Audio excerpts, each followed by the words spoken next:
Joining me now is Congresswoman Becca Balint, Democrat of Vermont.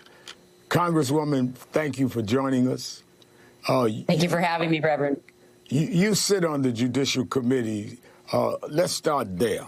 President Trump was posting on social media again last night, and Judge Boasberg, who is handling the case involving deportations of alleged Venezuelan gang members, some of your Republican candidates have called for his impeachment. Senate Minority Leader Chuck Schumer on Meet the Press this morning had this to say about Trump's battle with the courts. He thinks he should be king. He thinks he should do whatever he wants, regardless of the law. And he thinks judges should just listen to him. We actually have had over 100 cases in the courts where we've had a very good record of success. So Donald Trump, infuriated by that success, said judges should be impeached. Let me tell Donald Trump and the American people, Democrats in the Senate will not impeach judges, full stop. Do you agree, Congresswoman? Oh, absolutely. Here's the thing. We have a president who we know is obsessed with grievances and slights. He has an enemies list. He is using his office as if he has dictatorial powers. And he has turned the DOJ into an arm, an agent for him and his pursuit of more power. It is not about the law. It's not about the evidence. It's not about the facts or the Constitution. It is about pursuing his perceived enemies. And I got to tell you, all of this is because he is failing right now. He is failing in the presidency. And you talked about it yourself. The last cabinet meeting was a disaster. He knows it. People are angry, and they are calling on their members of Congress, whether you're Republican or Democrat, to stand up for Social Security, to stand up for Medicaid. And they know that he is working in service of the billionaire class. That's what his presidency has been so far. And so it has been governing by gimmicks from day one. All right. Now, governing by gimmicks, let's go to this. President Trump will hold his second cabinet meeting tomorrow, as I said. And while we don't know yet whether Elon Musk will be there, but NBC News is reporting Republicans behind the scenes are urging the White House to dial back Musk's interview, especially his comments on Social Security, which Musk has called a Ponzi scheme.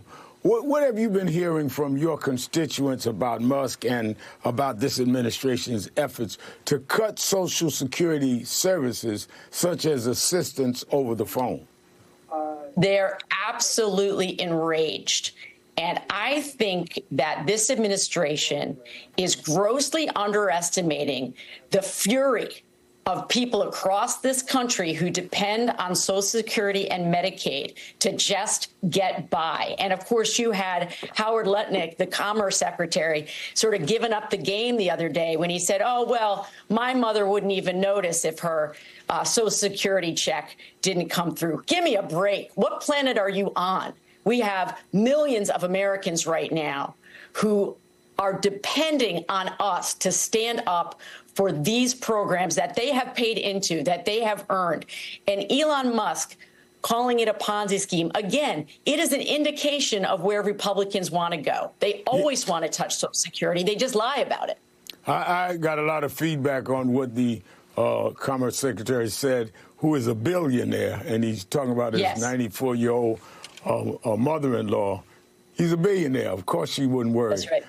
But your fellow Vermont colleague, Senator Bernie Sanders, has been holding a series of rallies with Congresswoman Alexandria Ocasio-Cortez that has drawn significant crowds. Yesterday's event in Tucson, Arizona, drew 20,000 people, according to local media reports. A rally in Denver on Friday drew 34,000, according to Senator Sanders. It was the largest crowd he'd ever addressed. What do you make of the passion we're starting to see out there at rallies and town halls? People understand that this administration is not actually interested in assisting them in making ends meet. And this is a moment where we all have to come together as working people across this country in coalition. And I'm so excited that Bernie and Alexandria Ocasio-Cortez are doing this. And I also want to let folks know town halls are happening in every single congressional district where Democrats are showing up. And we are also talking directly to people about the concerns that they have with Elon Musk, with his failing administration. And so what they're seeing in these massive crowds, we're also seeing in our tiny town halls, in towns at the end of dirt roads, you know, in all of our rural districts. So it is what Americans are feeling right now. And as I said, this president has underestimated the fury that Americans feel right now that he is not addressing their concerns. You're a former middle school teacher, so I have to get your take on the executive order Trump signed on Friday aimed at gutting the Department of Education.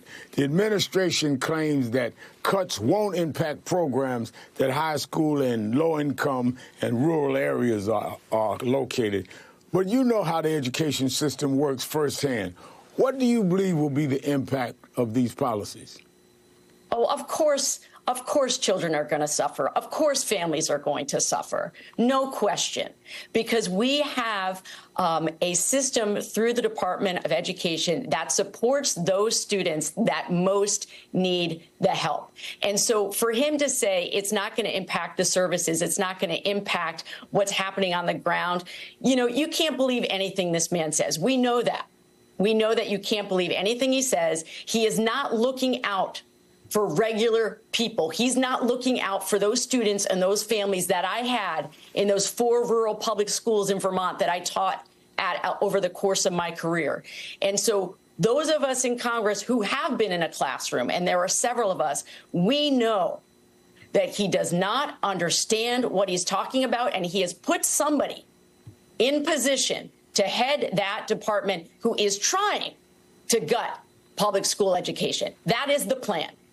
Now, finally, President Trump has constantly attacked the notion of gender identity. He's attempting to ban transgender service members from our military. References to transgender and queer identity have been exercised from government materials as part of his DEI purge. And we've heard several LGBTQ Americans express fears that marriage equality will be rescinded on his watch and by the Supreme Court. As an openly gay member of Congress, the first representing Vermont, do you feel like LGBTQ people are safe under this administration? All I can tell you is we are not going to let him strip us of our rights. We are not going back to a time when our partnerships were not acknowledged by our state and federal government. We're not doing that. And so those of us who represent the LGBTQ community in Congress are standing shoulder to shoulder with our colleagues in the Democratic caucus, 214 strong at my count right now. And we are saying absolutely not to this hatred and this bigotry, and no pen that he uses is going to erase our community. Not on my watch.